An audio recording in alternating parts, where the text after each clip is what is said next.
Graça e paz, amados irmãos, estamos reunidos nessa noite para estudarmos a palavra de Deus. Queremos convidá-lo a, juntamente comigo, a orar nesse momento, orar em gratidão a Deus pelo cuidado divino em nossas vidas. Reiteradas vezes temos falado sobre isso, né? Que o problema em que estamos atravessando, nós somos gratos a Deus porque estamos saindo ilesos de toda essa situação. Vamos orar, agradecer a Deus. Deus, nós louvamos o Teu nome. Rendemos graças a Ti, pois Tu és o Deus da nossa vida. O Deus em que recorremos em todos os momentos da nossa vida, seja nos momentos difíceis, seja nos momentos em que comemoramos ou festejamos alguma coisa. Ó Deus, em nome de Jesus, louvamos o Teu nome e Te exaltamos pela Tua grande bondade, pelo Teu grande amor revelado a nós na pessoa do Senhor Jesus Cristo, pelo Teu cuidado com a Tua igreja, que ainda nos seus lares, reclusos por conta dessa pandemia, estão protegidos e guardados pelo Senhor.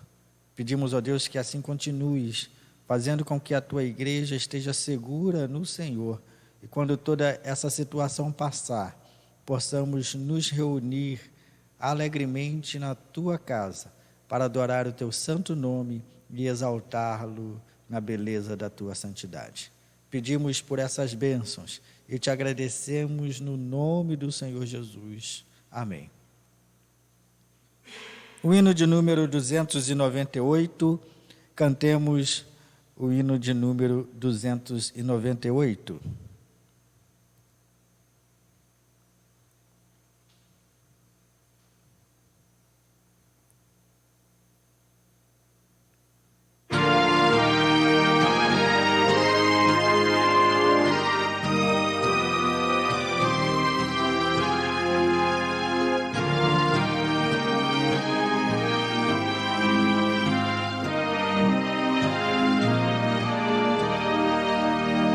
Da igreja o fundamento é Cristo Salvador, em seu poder descansa e é forte em seu amor, pois nele alicerçada, segura e firme está, e sobre a rocha eterna jamais se abalará. Da igreja preciosa que Deus predestinou, sustenta pedras vivas que a graça trabalhou. E quando o monumento surgir em plena luz, a glória do edifício será do Rei Jesus.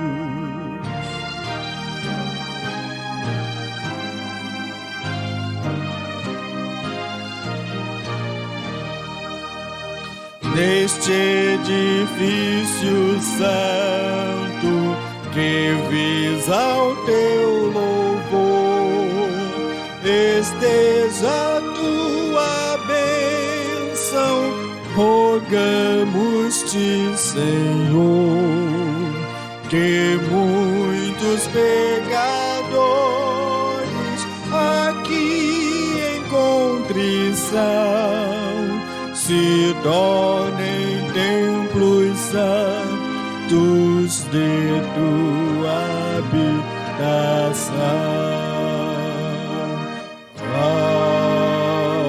Amém.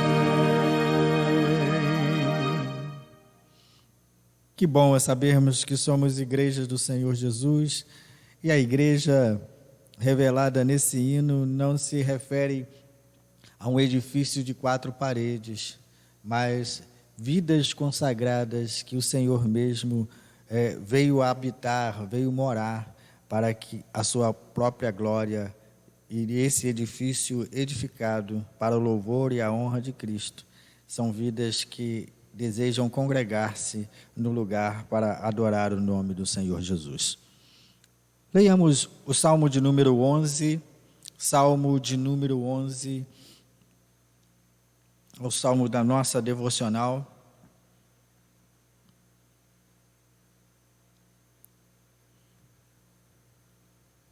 Diz-nos a palavra do Senhor. No Senhor me refugio.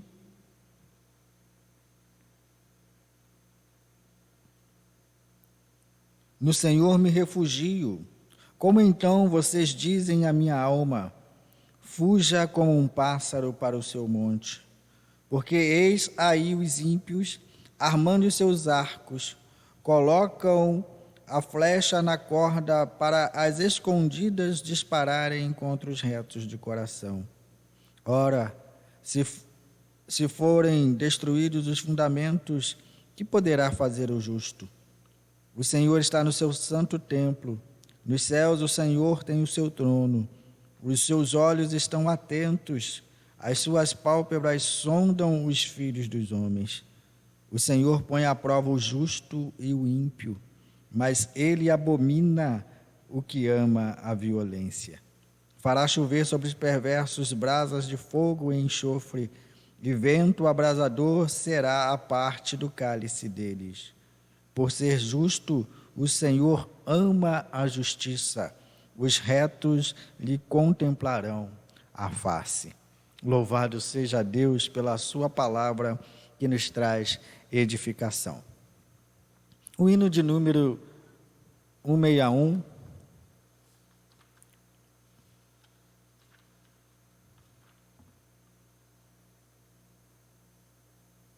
Estaremos entoando o hino de número 161.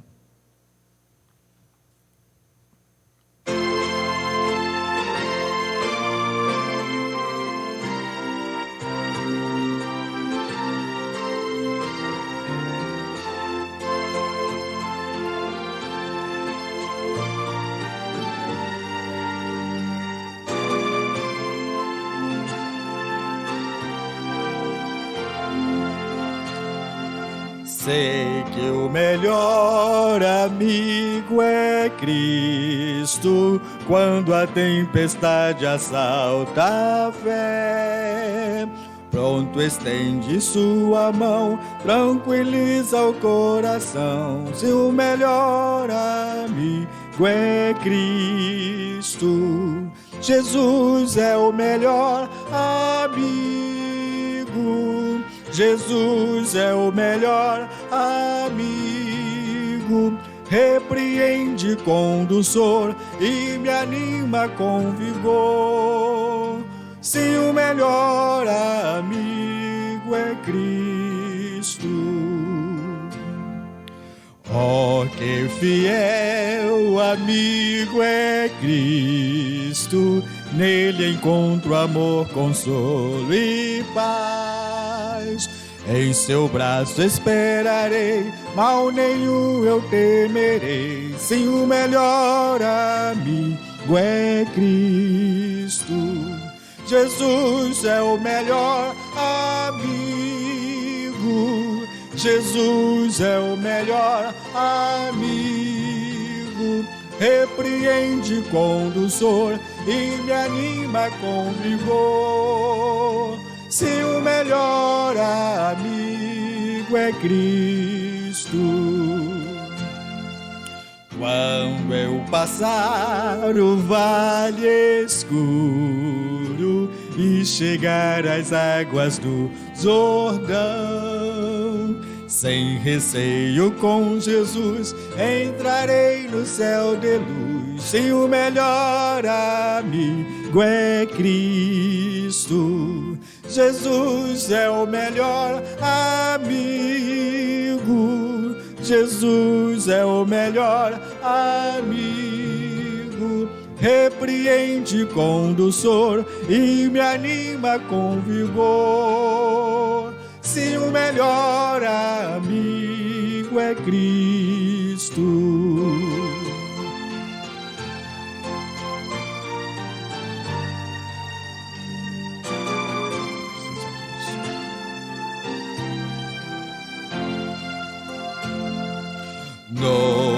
paraíso eterno juntos, nós os salvos reunidos lá.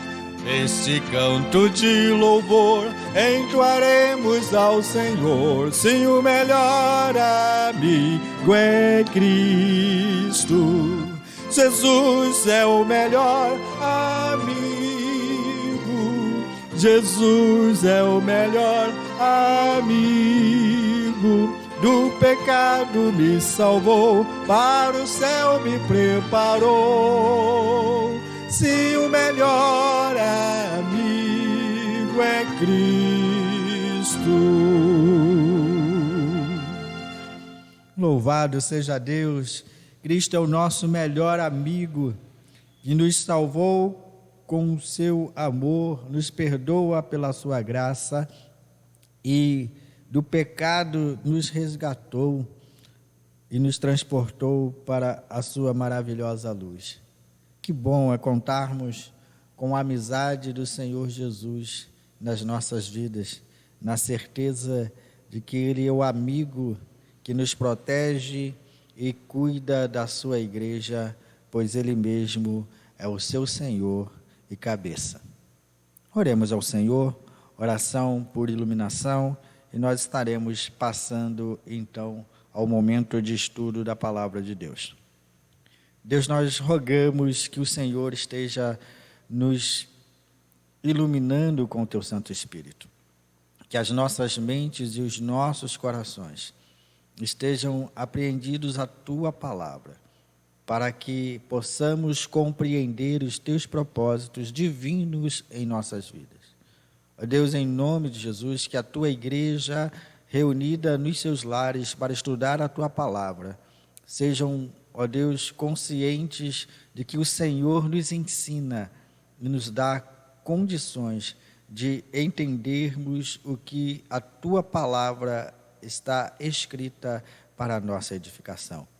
Cremos, ó Deus, que esse estudo tem sido um estudo em que a Tua igreja está se preparando e encontrando ferramentas para entender o momento que nós vivemos. E também, ó Deus, estar identificando a Tua mão poderosa, a Tua ação poderosa, pois Tu és o Deus que tem tudo sob controle. Diante da Tua soberania, nos curvamos e recolhemos muitas vezes a nossa ignorância por não entendermos os Teus santos propósitos. Ó Deus, que o nosso coração esteja firmado no Senhor e esteja contente no Senhor, plenamente satisfeito no Senhor, para que em todas as coisas sejamos consolados e confortados nos tempos difíceis.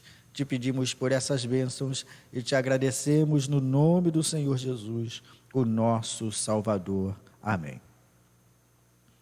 Nós estamos entrando então no nosso estudo doutrinário, que está descrito em Apocalipse, capítulo 16, dos versículos 17 ao versículo todo até o final, né? Apocalipse, capítulo 16, do versículo 17 até o versículo 21. Apocalipse 16, do versículo 17 até o versículo 21. Está escrito na palavra de Deus: Então o sétimo anjo derramou a sua taça pelo ar, e uma voz forte saiu do santuário do lado do trono, dizendo: Está feito. E sobrevieram relâmpagos, vozes e trovões, e ocorreu um grande terremoto, como nunca houve igual desde que há gente sobre a terra. Tal foi o terremoto forte e grande. E a grande cidade se dividiu em 3 partes, e caíram as cidades das nações. E Deus se lembrou da grande Babilônia, para dar-lhe o cálice do vinho do furor da sua ira. Todas as ilhas fugiram e os montes não foram achados. Também desabou dos céus sobre as pessoas uma grande chuva de granizo, com pedras que pesavam mais de 30 quilos, e por causa do flagelo da chuva de pedras, as pessoas blasfemaram contra Deus, porque esse flagelo do granizo era terrível. Lemos então os versículos que correspondem à 7ª taça da ira de Deus, que correspondem, os versículos que correspondem ao 7º flagelo, e nós então estaremos estudando a partir desse momento o texto, o arquivo do nosso estudo doutrinário, e pedimos que você esteja atento à nossa exposição.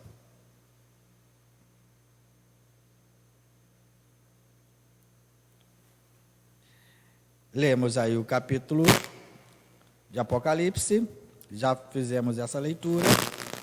Pode passar, irmão? É a mesma leitura que nós fizemos.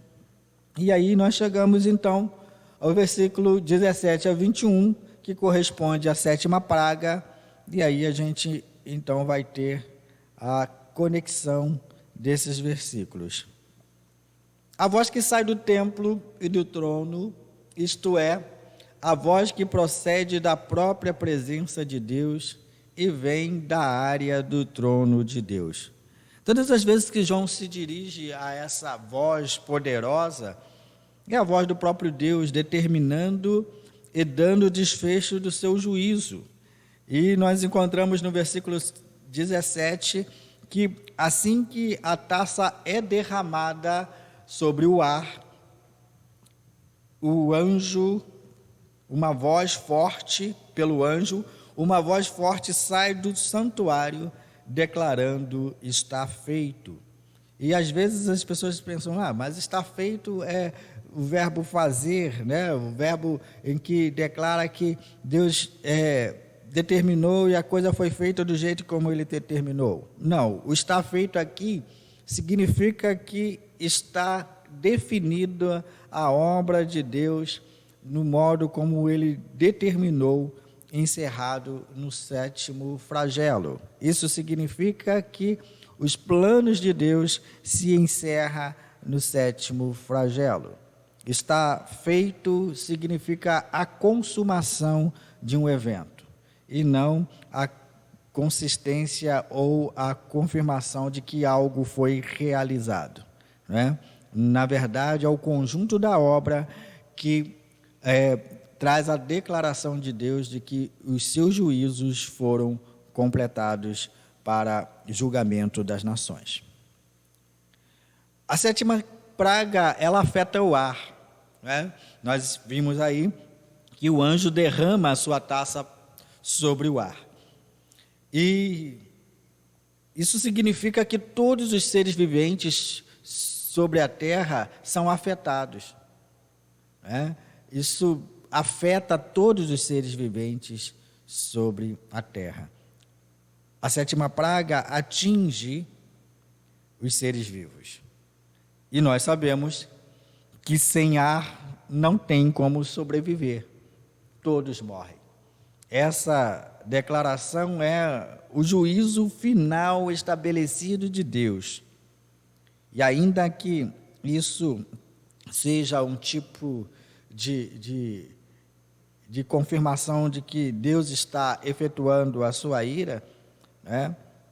Tudo isso leva ao desfecho de pessoas, como nós lemos no versículo 21, o fechamento do versículo 21, que veem todas essas coisas acontecendo e, contudo, isso não se arrependem diante de Deus.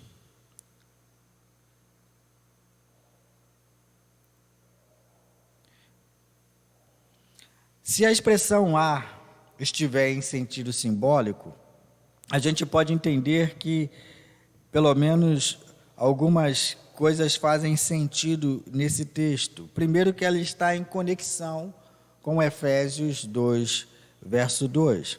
Pode passar, irmão?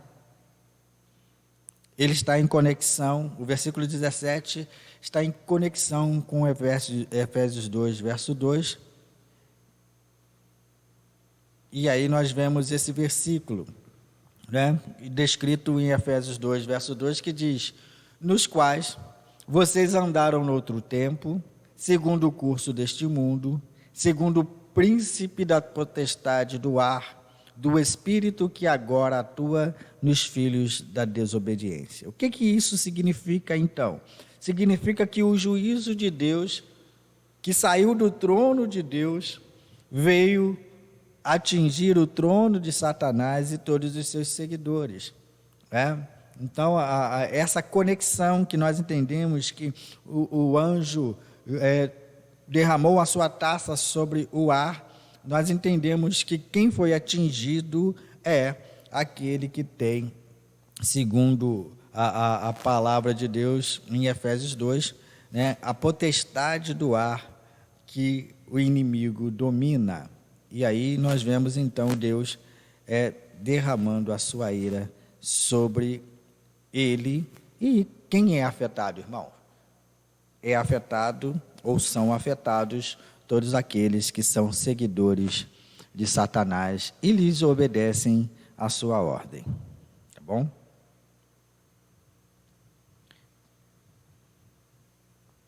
Pode passar? O trono de Satanás, nós encontramos isso no versículo 10. Já passamos por ele, mas o versículo 10 diz que o trono de Satanás está estabelecido e esse trono, então, ele entra em contraste com o trono de Deus, agora sendo estabelecido no julgamento que um anjo executa, atingindo esse trono e estabelecendo o trono da ira de Deus. Esse trono de Satanás, ele recebe o conteúdo da 7ª praga, da ira, e a voz divina que procede do trono de Deus significa que determinou ou terminou todo o processo e agora é instaurado no lugar do trono de Satanás o trono de Deus, que domina sobre todas as coisas, e ele, tão somente ele, delibera as ações do mundo, né? Deus tem total controle e ele é soberano. Até aqui nós entendemos que Satanás serviu, segundo o texto, nós não estamos falando de algo que terminou, nós estamos falando sobre as coisas escatológicas, mas parafraseando o apóstolo João, a gente está dizendo como se as coisas tivessem acontecido, tá bom, irmãos? Então, nós percebemos então nesse versículo que Deus estabelece o seu trono e define de uma maneira que até então Satanás serviu como um instrumento para os seus propósitos divinos, seja os seus propósitos de abençoar e guardar a igreja dos ataques do inimigo, seja dos seus propósitos em punir os ímpios da sua dureza de coração, de modo que, pelo fato de não se arrependerem dos seus pecados.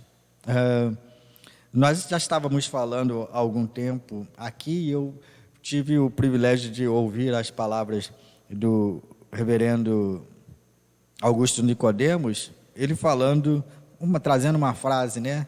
Nós não somos, a ira de Deus não significa uma injustiça do Senhor. Aliás, o comentário dele é sobre o capítulo 16 de Apocalipse, quando ele está conversando com o reverendo Hernandes Dias Lopes, falando que a ira de Deus não é um fato injusto. Na verdade, todos nós merecemos a ira do Senhor, que Deus descarregue toda a sua ira sobre nós. Mas ele é misericordioso para com a sua igreja e executa os seus juízos de forma que nós não podemos tratar isso como um ato injusto da parte de Deus. No final das contas, todos nós merecemos. Satanás e seus seguidores, então, são os recipientes dessa última taça da ira de Deus, que define também um desfecho da história. E aí, pastor, acabou a história de Apocalipse? Não, eu já tenho dito para vocês que desde o capítulo 12, nós entendemos então que é uma recontagem sobre vários pontos de vista do apóstolo João sobre o fim que Deus determina no mundo. E esse, então, é um fim contado de várias maneiras. Mas entendemos ainda que até o capítulo final de Apocalipse, nós teremos, no capítulo 22, nós teremos então essa história recontada de forma em que a igreja tem o seu lugar, Deus tem o seu lugar e os ímpios têm o seu lugar. Todos esses desfechos vão mostrar agora, a partir do capítulo 16, o destino final de tudo, da igreja e dos ímpios, do modo como Deus está executando o seu juízo. Tá bom? Pode passar. É a voz de Deus anunciando o fim das pragas. Essa voz que sai do trono, a voz divina que procede do trono de Deus, é a voz do próprio Deus anunciando o fim das pragas. Está feito. Não é a comprovação de que se realizou um evento, mas é a comprovação de que os seus propósitos foram consumados. Eu espero que você tenha entendido o está feito, a expressão está feito, tá? Não é a comprovação de que Deus realizou o evento, simplesmente, mas de que Ele consumou na 7ª praga toda a sua ira, tá bom? O versículo 18, nós encontramos, então, os eventos da natureza que significam a presença de Deus, estabelecendo o seu trono. Depois das pragas, vêm os sinais que descrevem a presença de Deus e acompanham o seu juízo. Sai do trono, a 7ª praga que o anjo define e derrama sobre o ar. Deus fala como um evento do desfecho do seu juízo, e encontramos então a manifestação da sua presença em deposição do trono de Satanás e estabelecendo o seu juízo sobre a terra. Relâmpagos, estrondos e ressoar de trovões são evidências da presença de Deus e da atuação de Deus nos juízos que Ele profere e derrama sobre a terra. Vamos novamente frisar, queridos, quem é o agente dessa situação é Deus. O agente desses eventos é Deus. A gente tira da mão de Satanás todas essas coisas, Já falamos semana passada e talvez até com um pouco mais de ênfase, mostrando que muitas vezes as pessoas atribuem uma guerra do mal contra o bem, mas não, queridos. O próprio Satanás serve aos propósitos divinos para a consumação da sua ira. Então, é Deus, sai do trono, sai do santuário o juízo de Deus estabelecido para punir o diabo e seus anjos e todo aquele que segue o seu ensinamento, tá bom? No 6º selo, lá em Apocalipse capítulo 8, verso 5, nós encontramos Deus exibindo o seu juízo como um terremoto. E aí está o texto, Lá em em Apocalipse 8, verso 5, que é um correspondente a essa situação. Então o anjo pegou o incensário, encheu do fogo do altar e o atirou à terra. E houve trovões, vozes, relâmpagos e terremotos. Nós vemos aí o correspondente da 7ª taça ou do 7º flagelo, correspondendo-se com o 6º selo descrito em Apocalipse capítulo 8. O que nós aprendemos então no versículo 18? Que o terremoto é tão intenso. Veja, o apóstolo João ele tem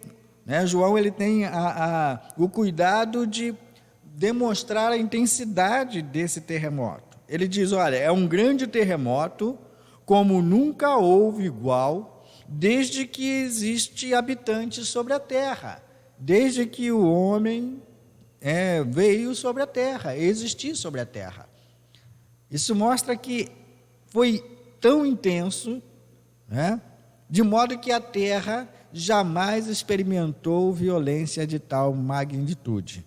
Sabe aquele terremoto que traz um desastre terrível e tem uma consequência terrível na vida das pessoas, nos lugares onde ele ocorre? Ainda, queridos, não é o terremoto descrito no versículo 18. Ele será um terremoto tão intenso que jamais a terra experimentou dentro da existência da humanidade. Então, essa declaração mostra o poder de Deus manifestando pela sua presença a sua glória e o seu poder incomparável diante das coisas que nós estamos presenciando. Todas as coisas que acontecem agora pode multiplicar pelo menos por 10 vezes a magnitude desse terremoto descrito no versículo 18. Nós encontramos também a realidade de que esse terremoto pode passar, irmão?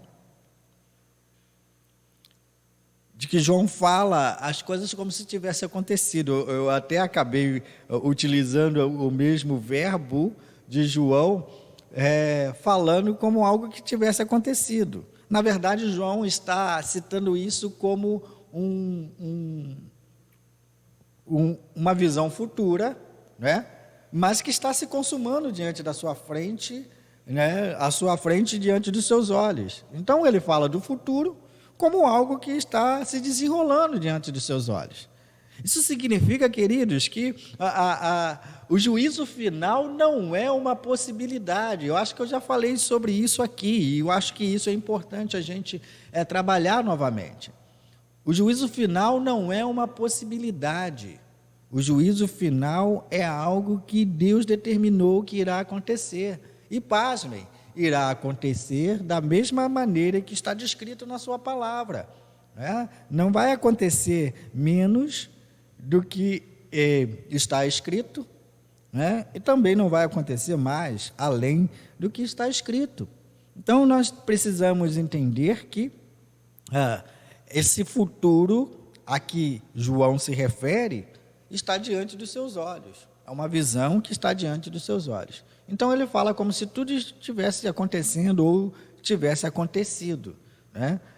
Como eu disse, eu utilizei essa mesma situação, né, de Deus executando o seu juízo, destronando Satanás, como se fosse algo que está já acontecido, quando, na verdade, nós sabemos que isso está reservado ao momento final da ira de Deus, onde ele estará ceifando ou levando a sua igreja para si e julgando a humanidade segundo as suas obras. Tá bom? Pode passar.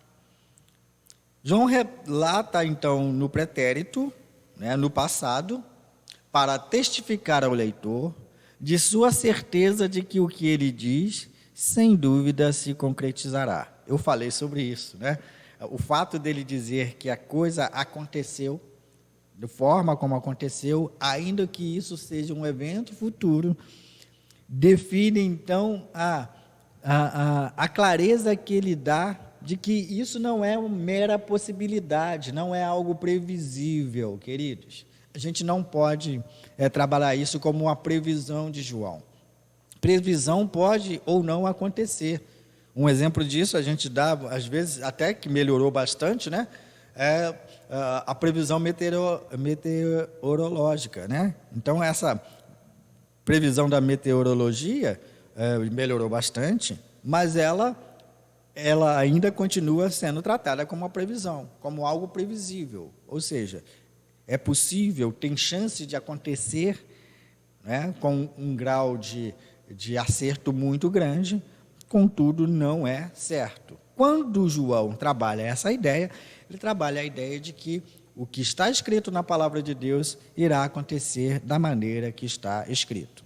Bom, isso nos traz a certeza de que Deus estará trazendo esse desfecho e as suas promessas irão se cumprir na vida da igreja, tá bom?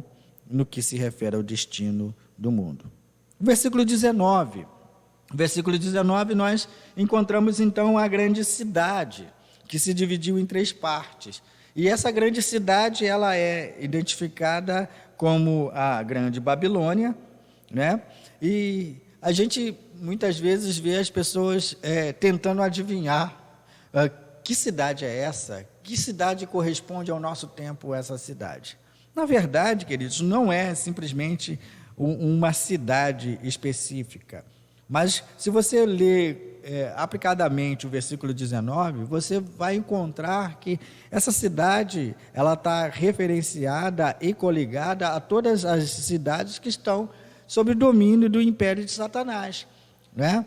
A justa retribuição da ira de Deus alcança a todos aqueles, né? E é citado Babilônia porque Babilônia foi alvo do juízo de Deus lá no escrito do profeta Daniel. Nós encontramos essa referência, né? Essas referências em Daniel, e esses textos que nós encontramos está referenciado lá também. E aí, queridos, diante dessa realidade, nós encontramos que Babilônia, ele é um símbolo do poder mundial anticristão que persegue o povo de Deus. E aí, pastor, qual cidade? Não é uma cidade definida, mas é um sistema. A gente não pode trabalhar isso como um local geográfico onde o poder de Deus vai trazer a consequências somente a esse local. O que nós temos de entender é que todo o juízo de Deus, ele atinge uma proporção mundial. Um exemplo disso, mesmo que a gente não queira coligar ou trazer a situação do momento, queridos, o coronavírus é uma pandemia que atingiu, aliás, o nome significa isso, né? Que atingiu proporções mundial, né? Então, Babilônia aí não é uma cidade, um local definido, mas é o sistema, né? O símbolo do poder mundial anticristão que persegue o povo de Deus. E ela terá a sua justa retribuição, assim como em Daniel, ali no livro de Daniel, Babilônia tem o seu desfecho, passando-se o seu poder e sendo transferida, então, a sua autoridade para os medos e os persas. Tá bom? Alguns estudiosos identificam, já disse sobre isso, porque muitas pessoas querem identificar essa cidade como algum lugar geográfico. Alguns estudiosos identificam Babilônia com Roma, né?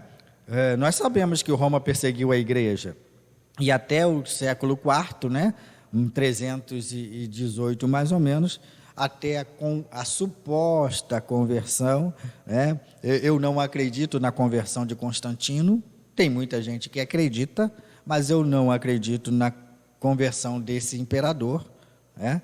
Até a suposta conversão de Constantino, nós temos então uma igreja que é perseguida, de modo que as suas reuniões são nos túmulos, suas reuniões são em cavernas, né? E às vezes nós começamos a ver, a partir do século IV, então, quando o imperador Constantino, ele se converte, entre aspas, volto a dizer, na minha convicção, tá? Tem gente que acredita e eu não tenho nada contra quem acredita que ele se converteu naturalmente. Para você ter uma ideia, Constantino que combateu, que definiu num concílio sobre a questão anti-ariana, que duvidava ou que descria da divindade de Cristo, ele foi batizado no seu leito de morte muito tempo depois por um pastor ariano. Então, o que me leva a duvidar da sua real conversão. E ele tomou decisões sobre coisas eclesiásticas, sobre a eclesiologia, sem ser, na minha opinião, uma pessoa convertida. Ele beneficiou a igreja? Sim. Tem propósito de Deus aí? Tem. Mas nós encontramos também, na presença de Constantino, a contaminação da igreja com coisas espúrias, com coisas que se misturaram à religião cristã. Tá bom? Então, as pessoas justificam, alguns estudiosos justificam Babilônia com Roma. E simplesmente pelo fato de nós encontrarmos ali no início essas identificações com a perseguição que o Império Romano imprime sobre a Igreja de Cristo. Muitas pessoas morreram, muitas pessoas passaram pelo fogo, muitas pessoas foram devoradas por animais ferozes, né? E com plateias, né?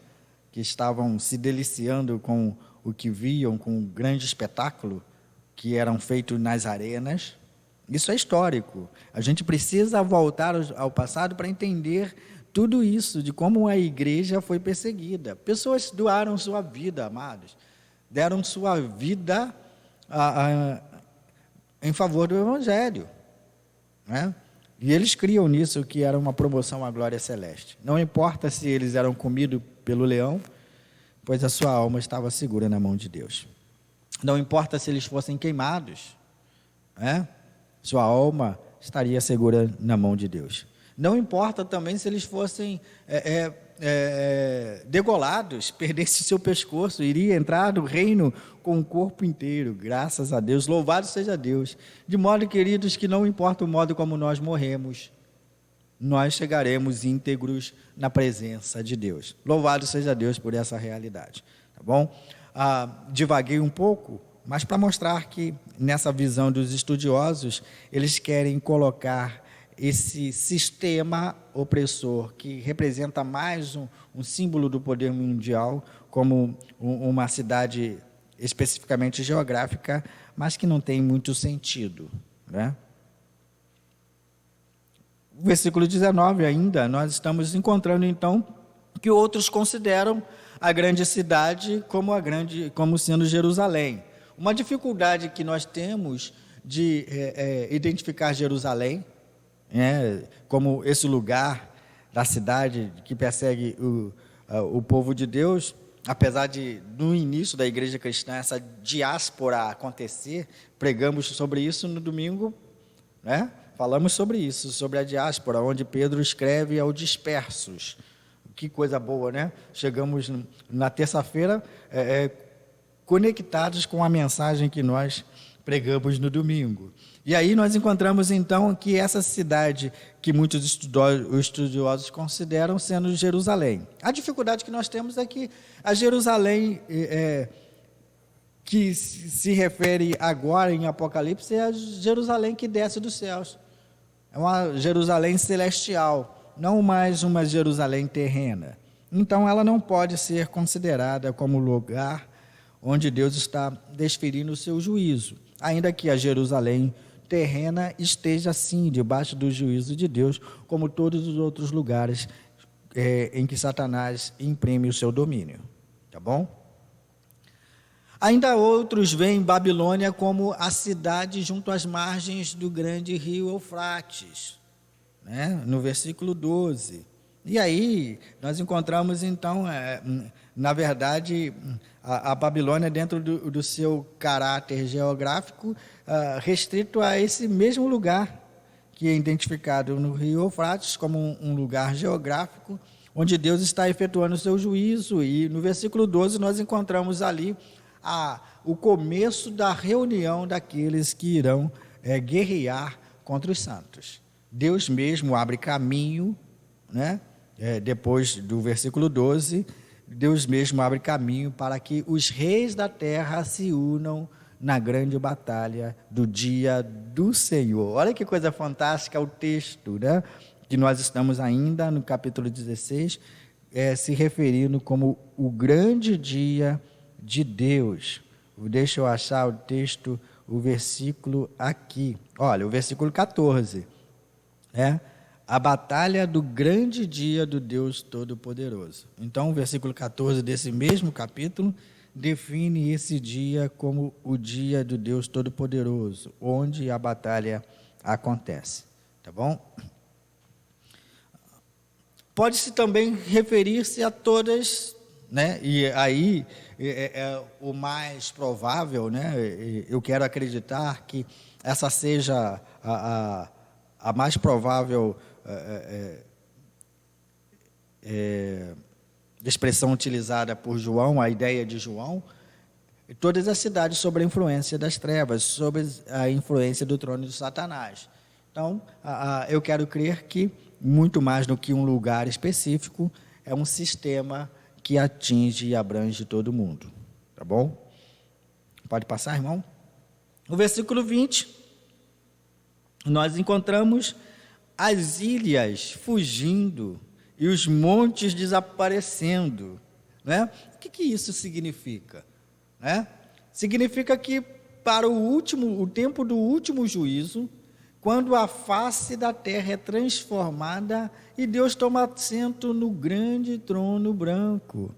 Nós encontramos essa referência lá em Apocalipse 20, verso 11. Nós não queremos ler, porque nós vamos passar por esse texto ainda, tá? Mas o capítulo 20, verso 11, mostra que Deus agora estabeleceu o seu trono.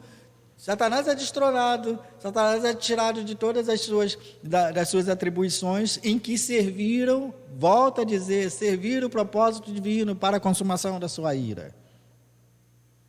Satanás não é autônomo na sua ação. Glória a Deus por isso. Deus é soberano. Deus é soberano. Então, as ilhas fogem, os montes desaparecem. E então é determinado o grande dia do juízo de Deus, quando a face da terra é transformada e Deus toma assento no grande trono branco. E ali começa-se então o juízo das nações. Tá bom? Pode passar? Versículo 20 ainda, nós encontramos, na verdade, o versículo 21, né, nós encontramos aí a descrição de pedras de granizo que pesam 30 quilos. Veja aí, com mais de 30 quilos. A descrição do escritor aí é que ela, por ser mais de 30 quilos, provavelmente pesavam 35 quilos. Aqueles que não foram atingidos pela morte, né, pela falta de ar, né, sem ar não tem vida, aqueles que não foram atingidos pela falta de ar, agora recebem a justa ira de Deus, de pedras que caem sobre eles, numa referência a Êxodo também, lá no Egito. Olha que coisa fantástica, né? De pedras caindo e ferindo todo o território do Egito, enquanto isso Israel está no mesmo território, mas protegido de todas as pragas do Egito. E aí nós encontramos então que essas pedras são lançadas do firmamento, caem sobre as pessoas, né? Matam todo ser vivo em seu caminho.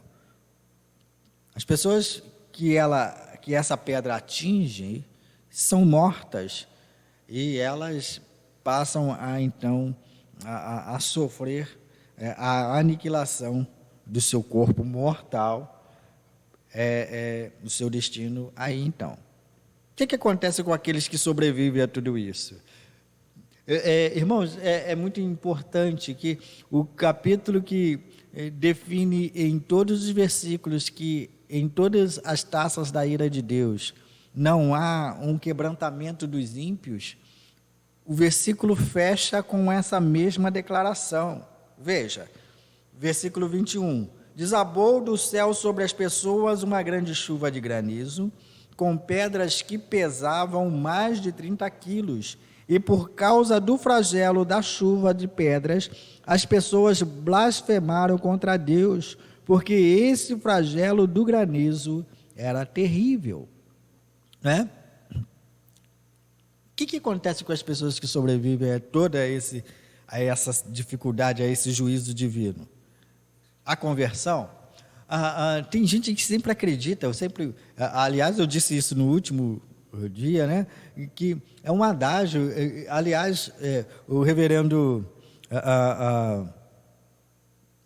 Hernandes Dias Lopes estava falando sobre esse adágio popular, né, aqueles que não vêm pelo amor, vêm pela dor, é contrário à palavra de Deus, não tem respaldo bíblico, e quando a gente fecha esses versículos, a gente encontra as pessoas, né, descrito no versículo 9 que não se arrependeram, no versículo 11 que não se arrependeram, e no versículo 21 eles não se arrependeram e continuaram blasfemando contra Deus. Irmãos, o que esperar do ímpio? O que nós podemos esperar dos pecadores que estão sob a justa retribuição da ira de Deus? Mas endurecimento, né? A gente está falando de disciplina de maneira diferente. A igreja é disciplinada para a sua correção. Os ímpios são disciplinados para a manifestação do juízo de Deus, e isso causa mais endurecimento, causa muito mais uma situação arredia, uma situação contumaz do que o arrependimento dos ímpios. E aí, pastor, vai acontecer que diante desse evento muitas pessoas irão se converter? Sim. Os eleitos de Deus estão por aí. Deus irá trazê-los, seja por esses eventos ou não. Contudo, nós acreditamos que na vida do ímpio servirá muito mais para endurecer os seus corações, para que eles blasfemem contra Deus, porque eles consideram que isso que está acontecendo com o mundo, e olha que isso é muito prático no nosso dia, perceba isso, amados, é muito prático no nosso dia, é muito praticado, aliás, não é prático, é praticado nos nossos dias. Tem pessoas que concebem a ideia de um Deus amoroso, e não combina com a figura de um Deus amoroso, né, o acontecimento dessas pestes, dessas pragas, né? Então, olha que tem gente dentro da igreja pensando assim, né? Às vezes, dentro da igreja, nós temos essa visão. Queridos, não dissociem a misericórdia de Deus da sua justiça. Misericórdia de Deus é implementada para o governo de Deus na correção da sua igreja. Isso quer dizer que Deus é conivente com o pecado? Não. Deus trata da sua igreja. Deus não é conivente com o pecado que é cometido dentro da igreja, até. Mas a igreja é tratada a ponto de arrepender-se. Com os ímpios, acontece exatamente o contrário. Eles estão determinados a não se renderem diante de Deus. E qual é a justificativa? Não cabe na visão deles um Deus amoroso fazer essa maldade. Não conseguem entender que, como Jeremias diz lá em Lamentações, dizendo que a consequência que nós acarretamos sobre nós é resultado dos nossos próprios pecados, né? Então é Deus que manifesta a sua ira? É Deus que manifesta a sua ira. Há inocente sendo atingido? Não, ninguém é inocente. Ninguém é inocente diante da justiça de Deus. Então, amados, encerramos o estudo, né? Aliás, vamos completar, né? O castigo com o qual Deus golpeia seus inimigos, veja, é tão severo que João usa a palavra grega, né? Forte demais, com o significado espodra ou esfodra, forte demais. Então, o modo como Deus se manifesta contra os seus inimigos é de maneira implacável, né? E João fala que ele é forte demais. E aí nós encontramos então essa palavra dando ênfase, colocada no final da sentença. A praga era muito grande, o flagelo do granizo era terrível. que isso significa? Que o dia do juízo de Deus é iminente. Iminente na ideia de que vai se consumar como uma certeza. Certeza e consumada. Tá bom, irmãos? Nós acabamos esse estudo, esperamos que já passamos, então, sobre todas os flagelos, as taças da ira de Deus, que saíram do trono lá desde o final do capítulo 15, passamos por todo o capítulo 16, e nós estaremos entrando, então, no capítulo 17, então, sobre essas considerações, agora a partir de semana que vem, de capítulo 17, tá bom? Que Deus esteja te abençoando e trazendo ao nosso coração a certeza de que, nesse evento todo, somos a igreja que Deus guarda e protege com seu amor divino. E diante de todas essas coisas, se há algo para que Deus nos corrija, Ele nos corrigirá, a fim de que o nosso coração se quebrante e nos aproximemos dEle.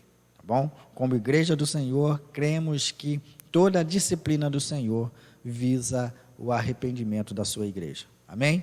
Que Deus nos abençoe. Estamos caminhando para o fim e eu gostaria de cantar contigo o hino de número 299, porque esse hino é o hino que nós pedimos a Deus em oração, que Ele esteja fortalecendo a sua igreja diante dessas lutas que nós atravessamos. 299.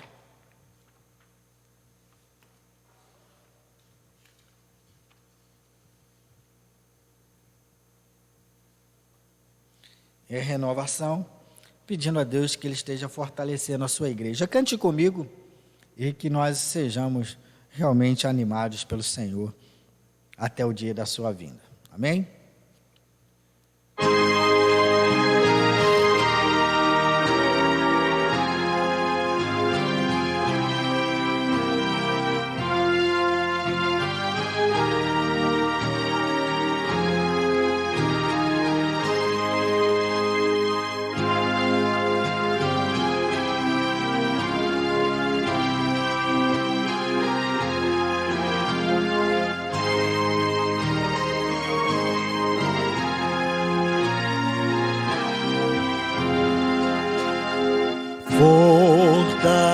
Fortalece a tua igreja, ó bendito Salvador, dá-lhe tua plena graça, ó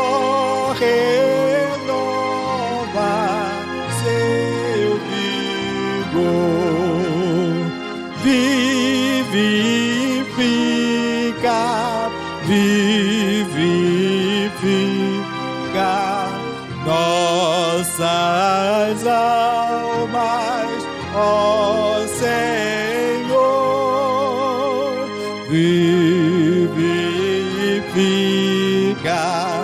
vivifica nossas almas, ó Senhor. Amém.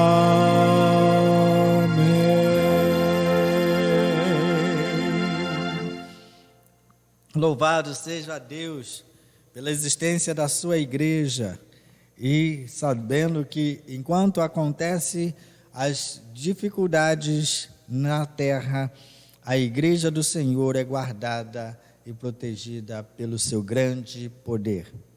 Queremos orar por você nessa noite, para todos os irmãos, e pedindo que Deus esteja nos guardando e encerrando de vez com esse evento, para que nós possamos matar a saudade e nos reunirmos num evento bem próximo, onde nós poderemos nos abraçar, né? Ainda que voltemos com a restrição do abraço, será muito bom ver você e poder conviver contigo aqui, onde juntos poderemos estar louvando a Deus juntamente com a sua igreja. Amém? Então, quando puder um abraço, a gente vai poder abraçar e a gente vai se abraçar, vai matar a saudade.